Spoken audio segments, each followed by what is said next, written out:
प्रथमतः सर्वांना जय भवानी, जय शिवराय, जय शंभूराजे मंडळी. आज राजगडी गेलो होतो आणि उद्या 16 जानेवारी 2026 रायगडी शिवराज्याभिषेक सोहळा मोठ्या थाटामाटाने साजरा होणार आहे. आणि आम्ही सुद्धा रायगडच्या मार्गावरती वाटचालीस लागलेलो आहे. पण रात्रीचा मुक्काम आम्ही एका गावामध्ये थांबलो होतो. आणि महत्त्वाची सांगण्याची गोष्ट म्हणजे गावकऱ्यांचा प्रतिसाद पाहून इतकं मन भरून आलंय. म्हणजे माणुसकीच्या या आजकालची जी माणुसकी आहे आणि ज्या माणसांचं वागणं आहे माणसांसोबत, की आता सुद्धा वाटतंय की माणुसकी अजून पण जिवंत आहे. गावकऱ्यांनी पाणी दिलं, पाण्यानंतर राहण्यासाठी सोय केली आमची.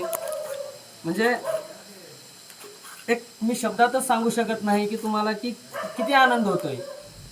अनोळखी माणसं आल्यानंतर त्यांच्यासोबत इतका चांगल्या प्रकारचा व्यवहार करणं म्हणजे एक विचारसुद्धा केला नव्हता या गोष्टीचा आम्ही कधी. आणि उद्या थेट आपण भेटणार आहोत रायगडावरती. आता रात्रीच्या जेवणाची तयारी चालू आहे. भेटूया उद्या शिवराज्याभिषेक सोहळ्याला.